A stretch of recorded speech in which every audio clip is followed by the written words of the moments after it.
Everyone, welcome back to my channel cook house by Jannat. আজকে আমি আপনাদের সাথে পিঙ্ক ভেলভেট কেকের একটি রেসিপি শেয়ার করব। আর দেখলে হয়তো বুঝতে পারছেন আমার কেকটা কতটা সুন্দর হয়েছে। আশা করছি আপনাদের সবার কাছে অনেক ভালো লাগবে। আর যদি ভালো লেগে থাকে তাহলে অবশ্যই আমার চ্যানেলটাকে সাবস্ক্রাইব করতে ভুলবেন না। আর চলুন দেখে নেই কেকটাকে আমি কিভাবে তৈরি করছি।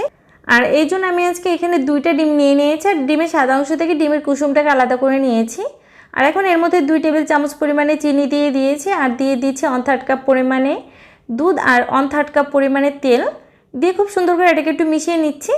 আর মোটামুটি এটা একটু মিশিয়ে গেলে এর মধ্যে দিয়ে দিচ্ছি 1 কাপ পরিমাণে ময়দা। আর ময়দা দিয়ে কেকটা করার চেষ্টা করবেন, এতে করে কেকটা অনেক বেশি ভালো হয়।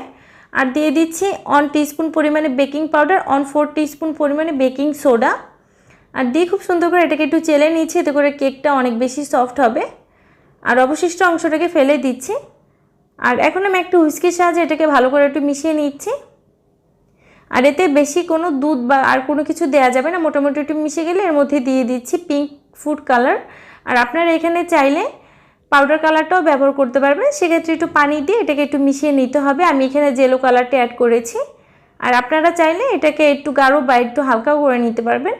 আর আমার ওটা হয়ে গেলে ওটাকে একটা সাইডে রেখে দিচ্ছি। আর এখন আমি ডিমের সাদা অংশটাকে ভালো করে একটু মিশিয়ে নিচ্ছি।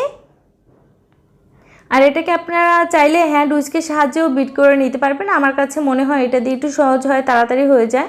আর আপনাদের কাছে ইলেকট্রনিক বিটার না থাকে আপনারা খুব সহজেই হ্যান্ড উইস্কের সাহায্যে ওটাকে তৈরি করে নিতে পারবেন। একই রেজাল্ট পাবেন, কিন্তু সময়টা একটু বেশি লাগবে।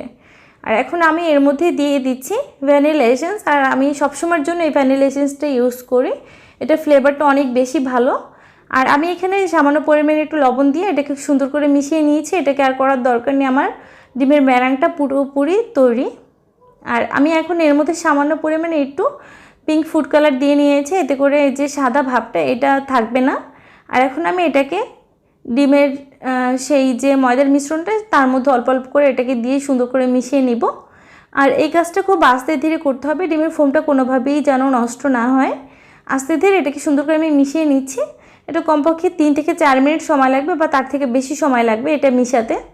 একটু সময় নিয়ে ধৈর্য ধরে এটাকে করতে হবে। আর এই ডিমের ফোমটা যদি নষ্ট হয়ে যায় তাহলে কিন্তু কেকটা বেশি একটা ফুলবে না বা বেশি একটা সফট হবে না, সেক্ষেত্রে কেকটা কিন্তু অনেক বেশি হার্ড হয়ে যাবে। আর দেখতেই পাচ্ছেন কেকটা কিন্তু হয়ে গিয়েছে, কেকের ব্যাটারটা এরকম হয়েছে। আর এখন আমি এটাকে বাটিতে ট্রান্সফার করছি। এই জন্য আমি আজকে এখানে নিয়েছি কেকের 7 ইঞ্চি সাইজের কেকের একটা মোল্ড। আর এখন এর মধ্যে সম্পূর্ণ ব্যাটারটাকে নিয়ে এটাকে একটু ট্যাপ করে বেক করে নিব। আর এই জন্য আমি চুলা 10 মিনিট আগে একটা প্যান প্রিহিট করে নিয়েছিলাম। আর এখন আমি এর মধ্যে কেকের বাটিটাকে বসিয়ে লো আঁচে এটাকে বেক করে নিব 35 মিনিটের জন্য। আর এই যে ছিদ্রটা রয়েছে ছিদ্রটাকে আমি আটকিয়ে দিয়েছি। আর এখন দেখুন আমার কেকটা কিন্তু পুরোপুরি হয়ে গিয়েছে। আমি এখানে 35 মিনিট বেক করেছিলাম। আর দেখতেই পাচ্ছেন কেকটা হয়েছে, এটাকে পুরোপুরি ঠান্ডা করে নিচ্ছে। আর এরই ফাঁকে আমরা কেকের উপরে ডিজাইন করার জন্য ক্রিম তৈরি করে নেব। এর জন্য ইলেকট্রনিক বিটারের মেশিনের যে কাটা আর বাটিটাকে আমি ঠান্ডা করে নিয়েছি। আর অবশ্যই ঠান্ডা করে নিতে হবে, নাহলে কিন্তু এই যে হুইপিং ক্রিমটা আমরা নিয়েছি এটা কিন্তু তাড়াতাড়ি ফোম হবে না। আর আজকে আমি এই কেকটা তৈরি করার জন্য উপরের জন্য 1 কাপ পরিমাণে হুইপিং ক্রিম এটাকে সুন্দর করে একটু বিট করে এটাকে ফোম করে। আর এর মধ্যে আমি 2 টেবিল চামচ পরিমাণে আইসিং সুগার দিয়ে নিয়েছিলাম। আর এখন এর মধ্যে 1 চা চামচ পরিমাণে দিয়ে দিচ্ছি ভ্যানিলা এসেন্স।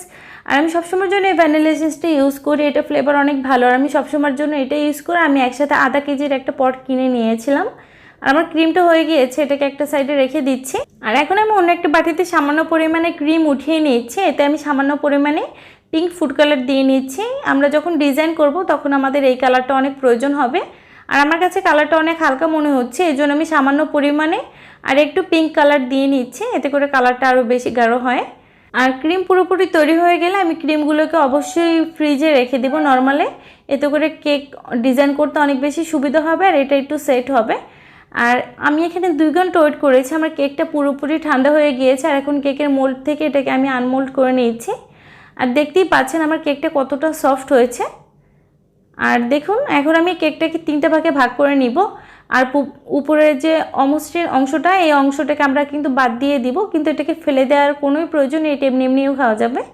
আর দেখতে পাচ্ছেন কেকটা কতটা সফট হয়েছে। আমি 3টে ভাগে ভাগ করে নিয়েছি। আর যে একটু ভেঙে গিয়েছে এখানে আমি একটু ক্রিম দিয়ে একটু কেক লাগিয়ে নিয়েছি, এতে করে এই জায়গাটা বেশি একটা ফাঁকা থাকবে না, বা যখন আমরা ক্রিম দেবো তখন এটা আর নিচে পড়ে যাবে না। আর উপর থেকে একটু সুগার সিরাপ দিয়ে নিচ্ছি, এতে করে কেকটা যখন আমরা ফ্রিজে রাখবো তখন কেকটা অনেক বেশি সফট থাকবে।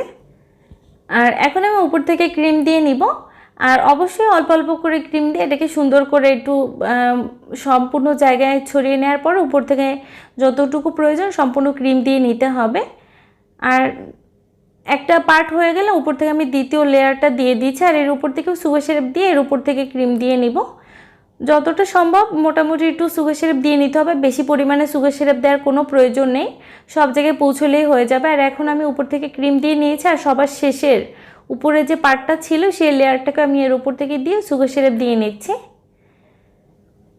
আর পুরোপুরি সুগার সিরাপ দেওয়া হয়ে গেলে এর উপর থেকে ক্রিম দিয়ে নিব। আর এই পার্টটা অবশ্যই একটু সমান করে ক্রিম দেওয়ার চেষ্টা করবেন, এতে করে কেকটা অনেক বেশি সুন্দর লাগে দেখতে আর অনেকটা মসৃণ হয়। আর এখন আমি কেকটাকে ফ্রিজে রেখে দিচ্ছি 1 ঘন্টার জন্য।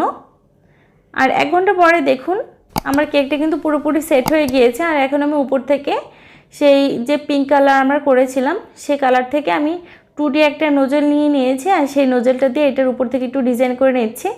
আর আমার কাছে এই নোজেলটা অনেক ভালো লাগে, কারণ আমার কাছে মনে হয় এটা দিয়ে ফুল করলে এটা দেখতে অনেকটা গোলাপ ফুলের মতো মনে হয়। আর আমি এরকম করে সম্পূর্ণ কেকের উপর সাইডে এরকম গোলাপ এঁকে নিচ্ছি। আপনারা যে কোনো ডিজাইন এখানে করতে পারবেন। আর পুরোপুরি দেওয়া হয়ে গেলে আমি নিচ থেকে একটু বর্ডার করে নেব, এতে করে দেখতে অনেক সুন্দর লাগে। কেক তৈরি করতে অবশ্যই নিচে বর্ডারটা দিবেন, এতে করে কেকটা দেখতে আরও বেশি সুন্দর লাগে। আর সুন্দর করে কেকের নিচে বর্ডারটা দেওয়া হয়ে গেলে এর উপরে যে আমরা সাইড রয়েছে সেই সাইডও আমরা কেকের বর্ডার তৈরি করে নিব, এতে করে দেখতে আরও বেশি সুন্দর লাগবে। আর দেখতেই পাচ্ছেন আমার কেকটা কিন্তু পুরোপুরি তৈরি, আপনারা যে কোনো ডিজাইন এখানে করতে পারবেন। আর এখন আমার ডিজাইন পুরোপুরি হয়ে গেলে উপর থেকে একটু সুগার বল দিয়ে নিচ্ছি, এতে করে দেখতে আরও বেশি সুন্দর লাগবে। আর দেখতেই তো পাচ্ছেন কেকটা কতটা সুন্দর হয়েছে এবং কতটা সফট হয়েছে। আশা করছি আজকের আমার এই সহজ রেসিপিটা আপনাদের কাছে অনেক ভালো লেগেছে। আর যদি আপনাদের কাছে ভালো লেগে থাকে তাহলে অবশ্যই আমার চ্যানেলটাকে সাবস্ক্রাইব করবেন এবং আমার পাশেই থাকবেন।